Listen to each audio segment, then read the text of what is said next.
Hello, everyone. Welcome to this very first session of our Be Kind inspirational series. My name is Fernando Matkin.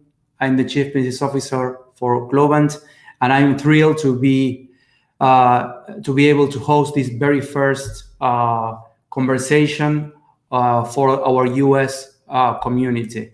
In such an important month like October, which is the Diversity Month, and as part of our ongoing agenda of pushing, for doing more and doing better for becoming a more diverse company, a more inclusive company, and also, share experiences and amazing stories for people who are doing the same, right? Who are fighting for this cause. And as part of this session today, I have the honor of hosting Michele Lezama, the CEO of NACME, an organization that fights for providing scholarships for underrepresented minorities in science, technology, engineering, and mathematics education. Michele, I'm so happy to have you here. Welcome to the Be Kind Inspirational Series session. Hello, Fer. Thank you for having me. I'm so happy to be here. It's so important for us. I'm so happy. So we have a lot to talk about today. But before jumping into that, I would like that you have the chance to introduce yourself to our US community who is attending this conversation today. I'm pleased to do so. Hello, everyone. My name is Michele Lezama.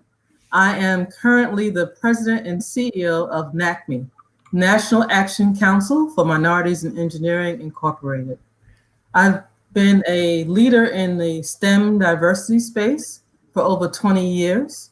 My first role in this space being the executive director of the National Society of Black Engineers.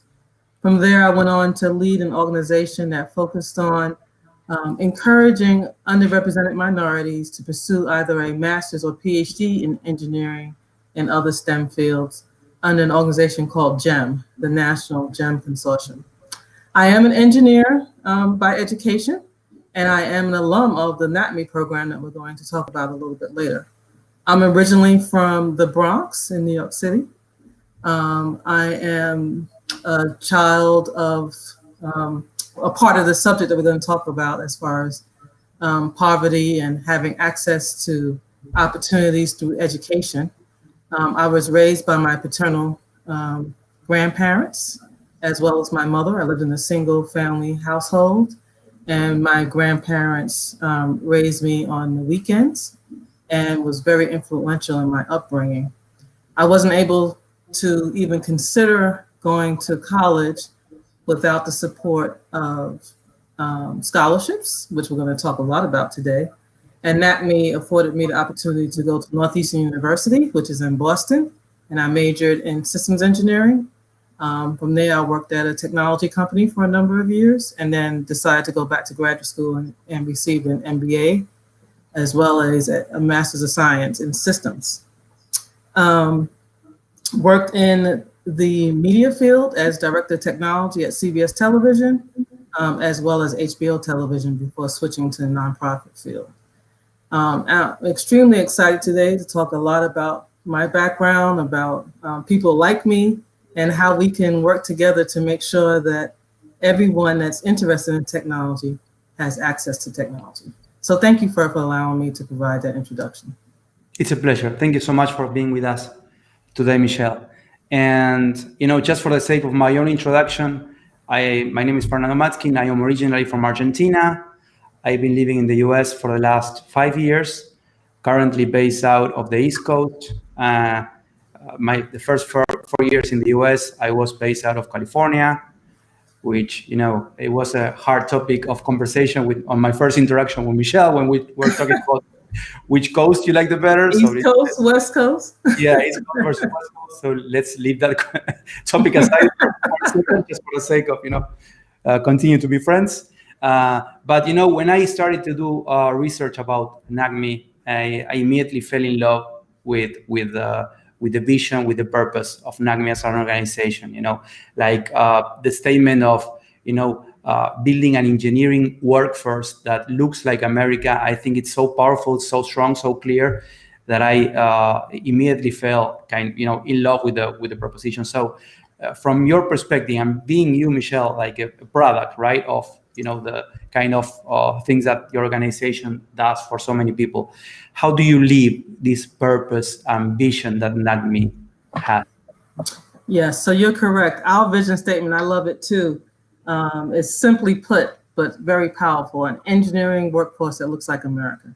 So that's our vision.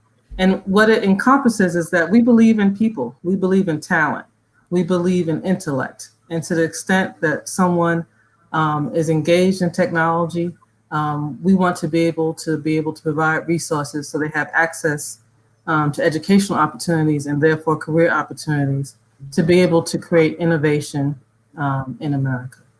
And we believe that we can do that through scholarships, as well as providing corporate opportunities, not only for the talent that we serve to be able to have access to economic opportunities, but for the companies that are involved with us to be able to engage with diverse talent. We think that diversity is a big part of the bottom line of performance in companies, particularly companies in America, to the extent that you focus on innovation, as I know Globant does.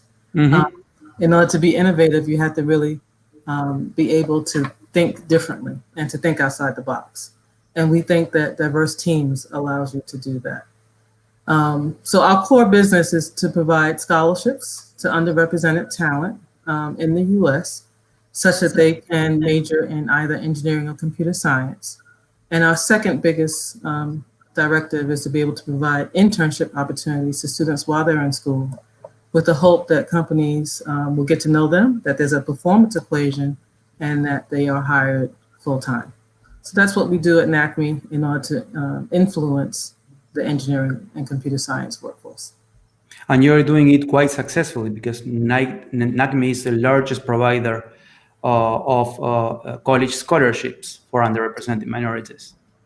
In engineering and computer science, absolutely. So we've been around since the mid-'70s.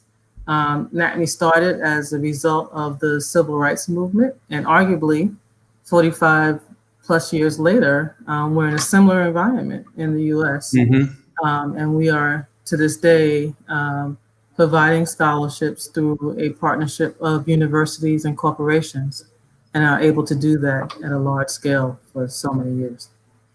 Yeah, it looks like the initiative, the fight has become more important now than ever, right?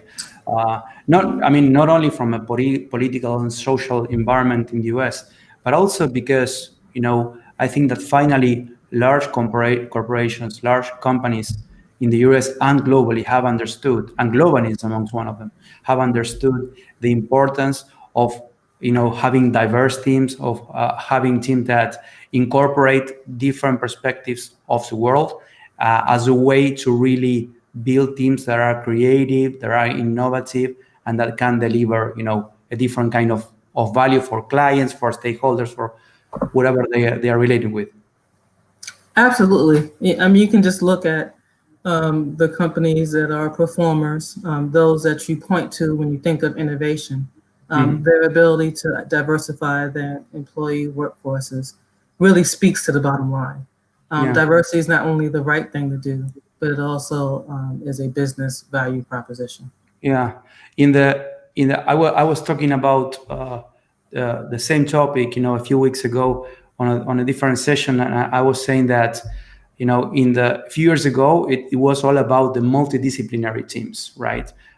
Different kind of skill sets that had to be built in every team that you put together. Now that it's kind of a given, and the new way of building, creative teams is like being multicultural, multigender, and incorporating all different kinds of perspective. Yes, interdisciplinary teams are still very relevant when you talk about diversity, because diversity takes on a number of different forms. So the ability to have a technologist with an anthropologist and a sociologist to be able to create that product that will work across the human race is important. But diversity takes on a similar role. I always give the example, there was a technology company, and I won't say the name, that makes automatic water dispensers. And their first go at the market, when they introduced their product, I remember clearly, not that long ago, going into a public bathroom, putting my hands under an automatic water dispenser and it would not work, right? But if I were to turn my hands over and put it on the dispenser, it would work. Mm-hmm. And so that's just a very clear example of that when you're creating products for a diverse population, that mm-hmm. you really have to be able to have diverse teams to think about the impact, not only to the community that you're most comfortable with, that's in your natural environment, but across mm-hmm. areas that you don't think about. Right. We have a number of automotive companies for when you talk about gender diversity, when seatbelts were first made. We talk about coolants in buildings when the average male wears more clothing than the average female. So just having that diverse thought process clearly speaks to creating innovative teams. It absolutely does. And how do you think, because we have an organization that fights for providing scholarships, right, for underrepresented minorities, such as NACME. But in the end, why is it necessary? I mean, in other words, how does racism impacts opportunities and education for these minorities? You're right. So when you speak about structural racism in the context of the United States, now we can certainly have a global conversation, but for the purpose of this session, we're going to talk about the U.S. There are a number of factors that make it evident that there needs to be focus on specific populations.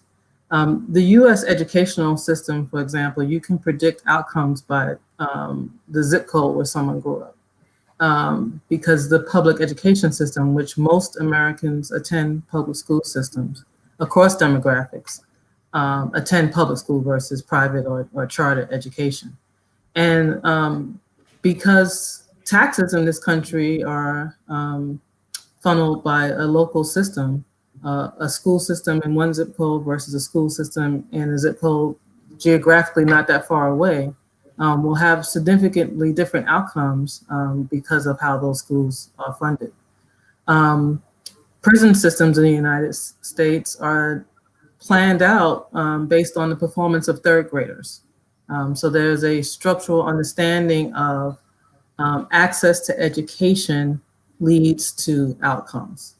And with the polarization of race in the United States by neighborhood, by support structures, it's very clear that if educational investments are not made or continue not to be made, that different populations will not have access to forward opportunities, career opportunities. Mm-hmm. And this is not an opinion, this is data. So someone can look at trends of where underrepresented populations live, and you can clearly see the outcomes solely from an educational standpoint. Mm-hmm. So at NACME, we pride ourselves at providing scholarships because we've done that homework. We understand that in order for the US to have a population of engineers and computer scientists, and we're going to increase the number of individuals who engage in these fields, that we have to tap human capital in those populations that are currently and have historically been underrepresented. And the only way to do that is through education. And because the cost of education at the collegiate level has increased significantly over time as compared to the cost of living, we think that a scholarship model, as well as an employment model, is the right path to be able to impact the change that we seek in the engineering workforce. Mm-hmm. Did that make sense? Yeah, it does. And yet, all the work that goes with changing the situation, right? All the work you guys are doing has a strong component of partnering with large companies, right? Or partnering with Correct. Companies like Correct. AT&T, Ford, Autodesk, Chevron, and many, many others, right? So yes. how does that partnership work in real life to provide these opportunities? So these companies I would argue, are leading companies in the technology workforce. They believe that diversity is not only the right thing to do, but it drives the performance, bottom line performance. Mm-hmm. And I'm often asked, how can how can companies make a difference given what's going on in the United States as it relates to underrepresented populations? And I think whether it's a corporate environment or non-corporate environment, that it really begins with interacting and learning about other cultures and other people. To the extent that you have work colleagues who are performers, who are engaged in technology, who are engaged in creating opportunities that lead to performance, bottom line performance.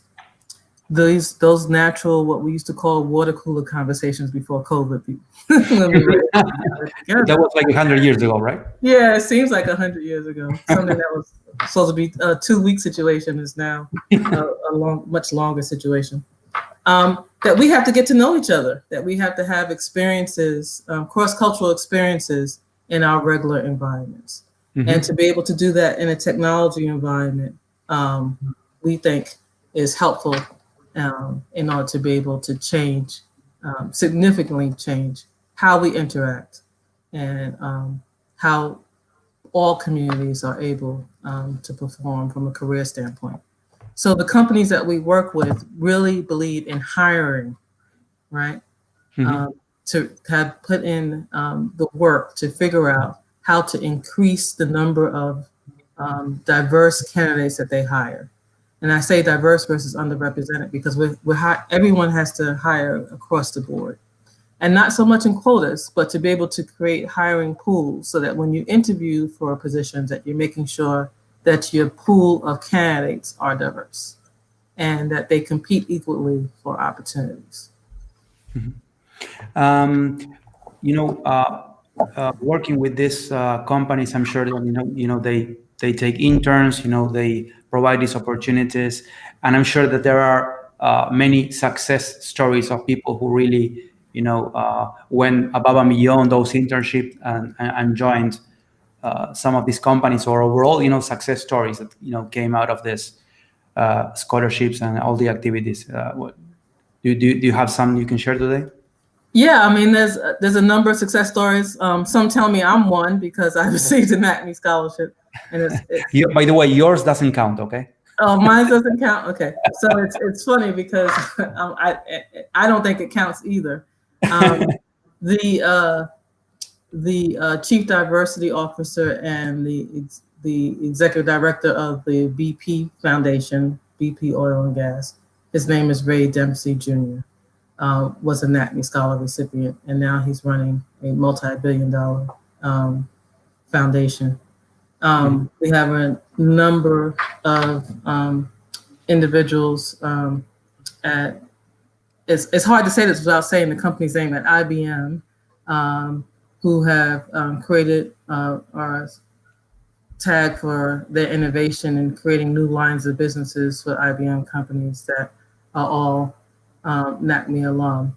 And I mentioned those two examples from BP and IBM because they both were charter members of NACME 45 years ago. And now the students that they sponsored some time ago are now C-suite executives in their companies. And all of these students come from, had a family financial equation that made them qualify for a scholarship. So beyond race, there was a financial need, and they have risen to the executive levels of their companies. The head of the Girl Scouts, Sylvia Acevedo, a technologist who then retired and became CEO of the Girl Scouts, also received this funding. So, and we have over 8,000 alum. And most are now, when you look at the ones that received the scholarship in the early 70s and 80s, are directors and above in corporate America. And do you find often that these, now successful executives want to somehow give back to NACME by participating actively in the organization and, sponsoring other people? Most of our longtime alums are active givers to the scholarship program. So typically that's the way that they stay engaged through our fundraising activities and support. Alumni are eager to be the big brother and big sister role models for current students, and we're creating the infrastructure to be able to do that. But the current engagement is through giving back, and which is a great thing. Even as myself, when I received a scholarship when I was 17 years old, the ability to give to a scholarship fund, the financial support that I was given to be able to pay that forward is the best contribution I think that alumni can make. A company like Globant that hires 450 engineers, designers, talented people all over the globe every month, is constantly looking for new talent, is constantly looking to increase their presence, specifically in the US, right? With new talent. What are the ways that you think in which ways we should engage, we should work together, we should partner? So a couple things. So Globant as a company to be able to sign up to be a corporate partner with NACME is obviously the first step. And I'm happy that we're having those conversations to move that conversation forward. But beyond that, to be able to have employees, to be able to support NACME scholars by hiring them and creating an opportunity for students to have real life experiences, to be able to increase their technology portfolio, and for Globants to be able to do that with up and coming talent is a big part of our modeling. With having NACME scholars as interns, to be able to align them with the Globants who are able to provide that role modeling piece, to be able to share their pathway into Globant, how they became an engineer or computer scientist, to be able to show them the ropes at work is the best way to do that. A number of our companies who are part of NACME, their employees create internship programs beyond the work product. The ability to be able to create social environments, the ability to be able to create technology clubs so that students can increase their technical ability beyond the traditional classroom is a big way that our professionals in the workplace really help NACME talent. What do you think is the role that leaders should play, Michele, in from practical terms, right, in championing the cause of diversity and inclusion? Well, one, you need to vote in the U.S. We're having this conversation in a critical time in our country. We are, and I'm not advocating for a particular candidate. I am advocating that you look at candidates and at candidates that support educational opportunities in this country for all students, because that's a big part of our mission. To look at what kind of policies are happening to support the development of technology is very important in this timetable. There are candidates who are concerned about scholarship programs like NACME, and we want to make sure that your voice is heard. We also want you to believe in diversity and inclusion, that this is not a separatist conversation. This is a conversation about including everyone in cross-cultural conversations, in cross-cultural engagements, and to be able to actively participate in any community, whether it's within Globant or within your local community, that supports young talent having access opportunities, educational access opportunities. There are, in the US, particularly in urban centers, there's a lot of conversation about race right now. There's a lot of protests going on focused on race. And we don't necessarily encourage you to join any one group. We encourage you as a part of the conversation to be educated of what's happening, to see what's happening within communities other than your own, to ensure that that you are active participants in the conversation around talent development across demographics. And I think that's vitally important in today's political and socioeconomic environments. I think, I really think that for large companies, I mean, for companies of all sizes, this is a learning process that companies are going through, because I don't think that in the past they made the necessary focus on these issues. They looked the other way, or they didn't understand its importance, or they just didn't feel part, or they feel the need to take a position, take a stand, right? And that's changing, but I think that still we are far away from the place where we should be, in the sense that companies are learning through the process on how to be more inclusive, how to be more diverse, how to turn that into, like you said, better business performance at the same time, which is ultimately what large corporations are looking for, right? And I think you spoke about that at the beginning of the conversation, but it's a very important point. How do you think this diverse teams, how do you think being more inclusive positively impacts the actual business of companies following this direction? Yeah, I think it's really important for companies who are looking at what's happening in America right now to be able to give their employee base a voice. There's things called affinity groups, employee resource groups, but beyond just creating subsections of your employees, the ability to align those voices with your leadership teams, such that you can hear what the real challenges are in order for your employees to perform, and to allow employees to be authentic, to bring their real selves to work, because being able to do that and to do that well does lead to bottom line performance, right? If you have to, what we call in different communities, you have to code switch when you come to work, you're not bringing your whole self to work, and you're not able to perform at your greatest potential.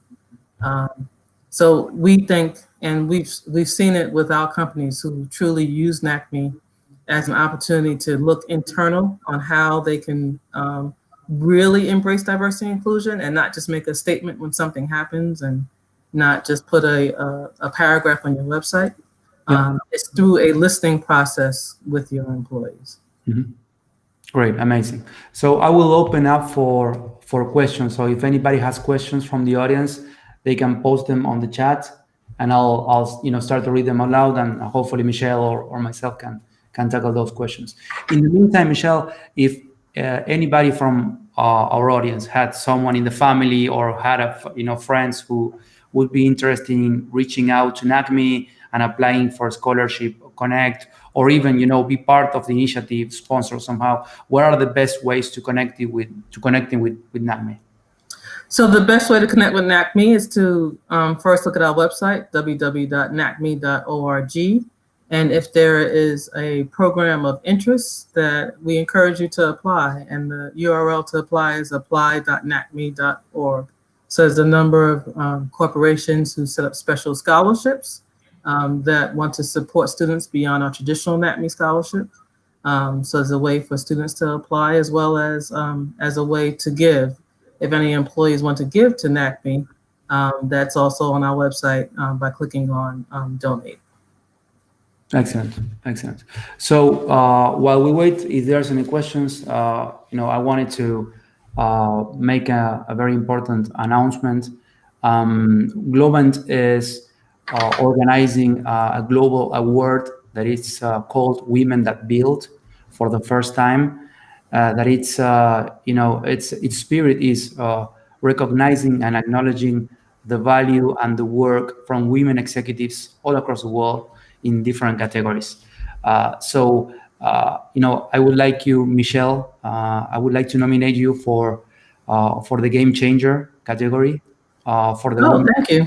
globally, for the US chapter, because I think the kind of work that you're doing as leading NACME is so important, and it's really a game changer for the US community, and it's now required more than perhaps ever before. So congratulations, by the way. Thank you for that nomination. I greatly appreciate that. Yeah, we're still nominating executives until the end of this week, and then we'll start announcing the winners in the weeks to come. So, okay. Excellent. Thank you. Thank you. So I think there are a couple of questions. Oh, we have some questions. That's good news. Yeah. I think Caro is about to. I'm struggling with these. So one question is about the what switch that you mentioned, the one that flips on when arriving at the office. Can you elaborate on that? I'm sorry, I missed the question. Can you ask again? Yeah, it's the what switch that you mentioned. You want to call cold that flips. Cold switch. The cold switch. Yeah, okay. Yeah. Sorry, cold switch. That's a term. That's kind of like the East Coast, West Coast conversation we had before. So cold switching is when someone, I'll give you an example. When I used to drive to work in my probably first real engineering job, I like rap music, right? So when I was about, up until I was about a mile out, I would have my radio on rap, and I would have it, fairly loud, probably louder than my mother would appreciate. And then when I got closer to the building, I would turn it off or turn it to another station, because I didn't want anyone in the employee parking lot to evaluate who I was or my performance based on the type of music that I liked, right? Mm-hmm. Which should not be the case, because I'm a strong technologist, whether I like country music or whether I like rap music, it's irrelevant. Yeah. But I didn't want to be judged based on that. So when I gave an employee a ride, right, I wouldn't necessarily turn on the music station that I like and have an opportunity to discuss, differences in music taste. Instead, I would put something on more generic. So companies that allow individuals to encourage individuals to be themselves, to not have to worry about things that are completely not relevant to producing quality work product, is an example of engaging the authentic person, right, and allowing them to bring their whole self to work, regardless of differences in culture. I think that's a great point, and it's a very clear example, the one you're bringing, because it's in the end it's about killing a horrible word, which is tolerance, killing it for good. There is no tolerance. It's really the opposite. It's highlighting the differences. Uh-oh. There you go. I was saying highlighting, yeah, technical glitch, highlighting differences and respecting everyone for who they are, right? Not for the image we wanna have of them. I think that's great. So did the person ask the question understand code switching now? Yeah. So we have more questions, a lot actually. One question, I think the answer is going to be yes, but I'll say it anyway. Does the scholarship only apply for the US? Yes, it is a domestic to the US scholarship. Excellent. Another question is, can you please let us know how individuals may contribute to NACME's initiative? Financially, you can definitely contribute by going to nacme.org and clicking on donate, and you're able to give online. And we're also discussing how to create more of a national mentoring program. But that's under discussion right now, and that's not something that's readily available, but stay tuned. But certainly any way that we can increase our scholarship fund and be able to impact more students is greatly appreciated. Excellent. We have more questions.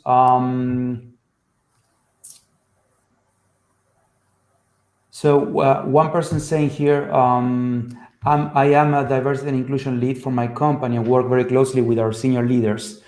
We're going to be revising our policies to re-examine any policy that may perpetuate systemic racism. Outside of compensation and promotions, where would you recommend companies to start when looking at reviewing their policies?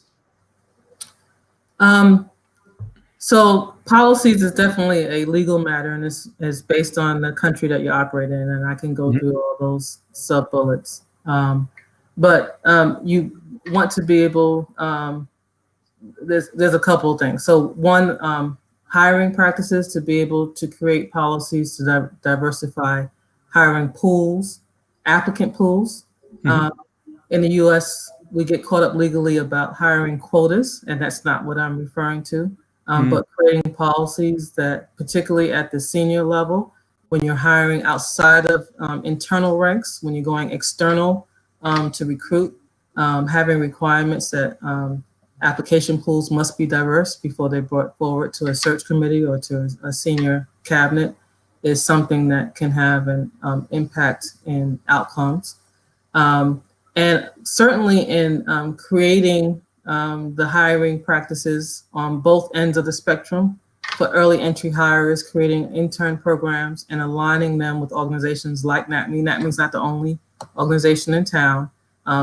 To engage in diverse organizations by functional roles. If you're looking for an accountant, for example, there's organizations that do that, to make sure that your early hires are diverse. And then on the board level, it's critical that companies look at placing diverse individuals on their board. When you look in the United States at who holds a board seat at Fortune 500 companies, the number of underrepresented individuals is very small.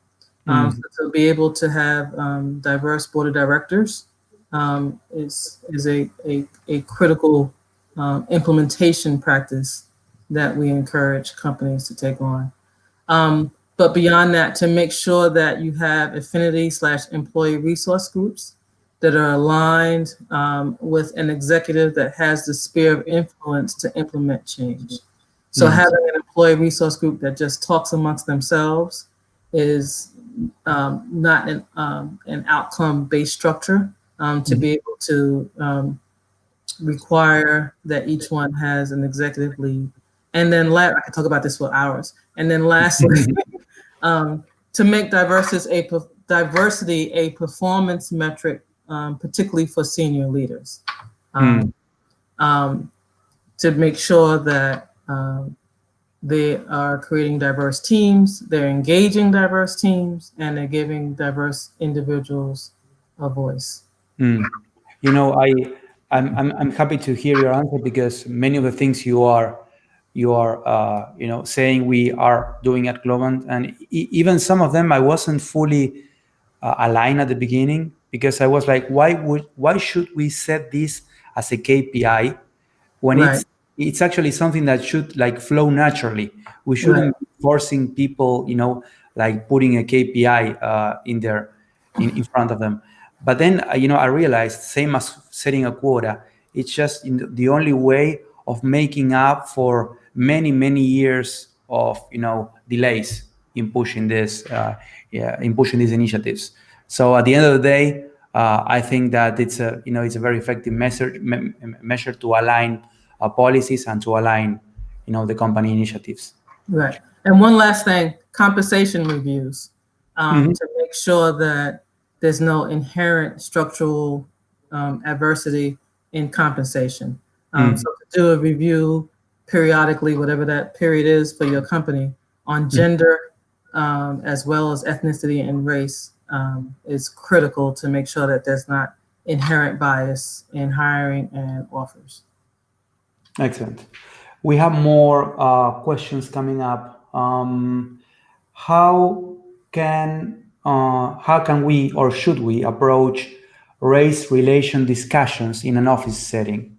Given our unapologetic support of diversity within Globant, I believe these conversations are important for us as a corporation. These conversations are critically important, particularly now, but that doesn't make them easy.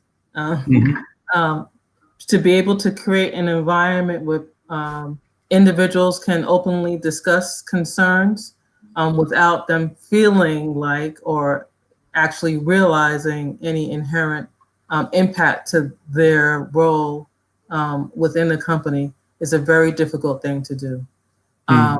You really do need to have leaders who can engage inclusive groups, because this is not a group for a type of session or a group of sessions that should be had with only one type of employee. So inclusive conversations where people can learn from each other what their experiences are. When George Floyd, I call it an execution. So when George Floyd was executed in broad daylight, that encouraged many companies to start these conversations within their ranks. And we found by listening to companies that are engaged with NACME, we found those conversations to be the most frank conversations of our time.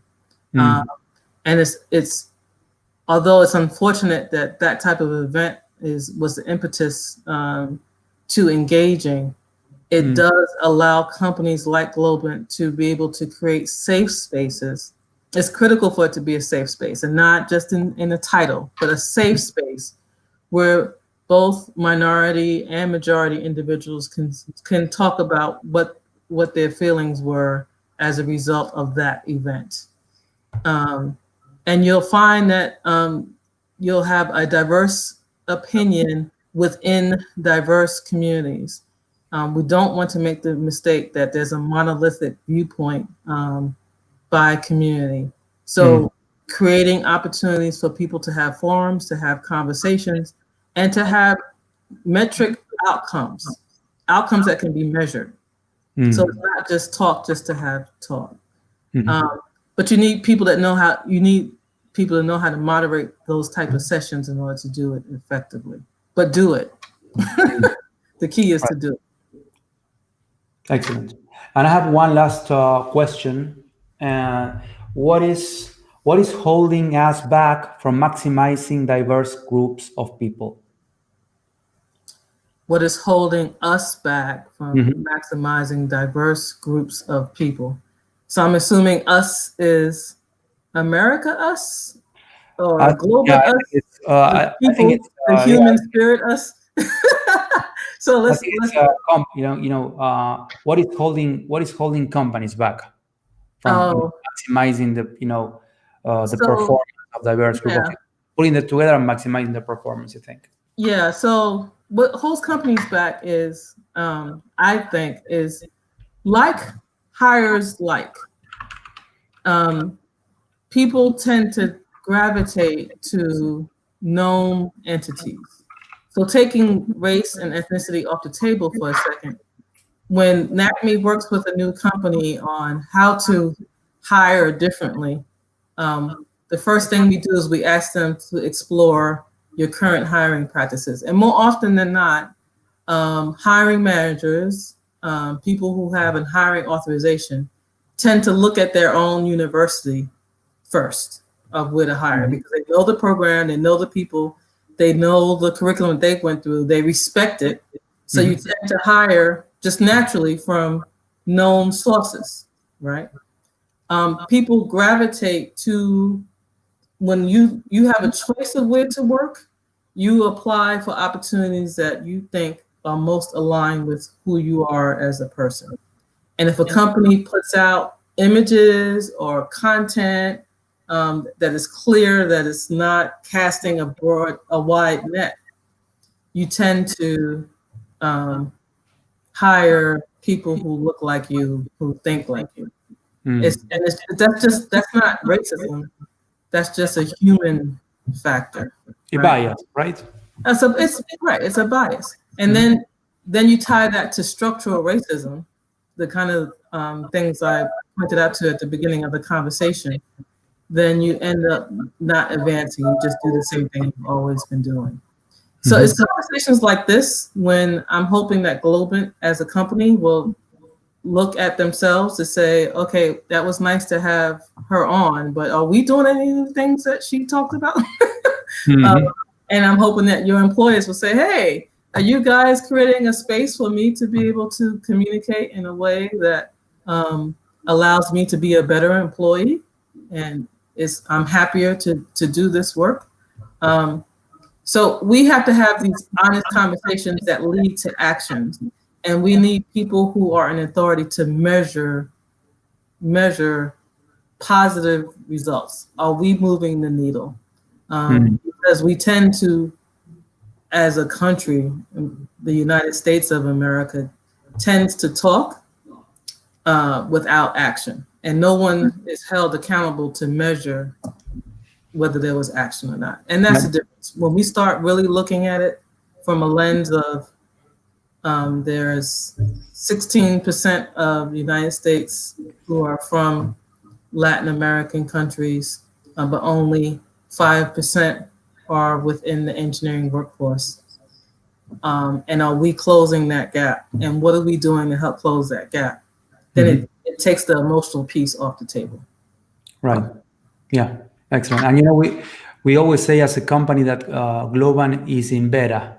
So, we're always looking for ways to, to detect the bugs, like we call it in software, the bugs and the failures that need to be fixed and release a new version. So we are constantly looking internally on, how to improve, how to become a better company, a people first company, and to provide these safe spaces that you were talking about.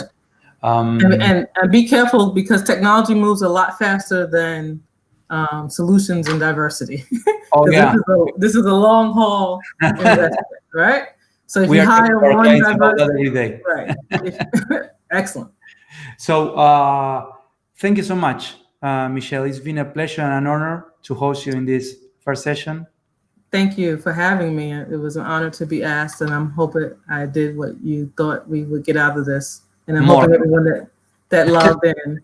It was more than that, and it was really enlightening and a real learning session for me personally, and I hope for the attendees as well. So thank you for all the people who connected today in the afternoon, who shared this session, and thank you so much, Michele. It's been an honor.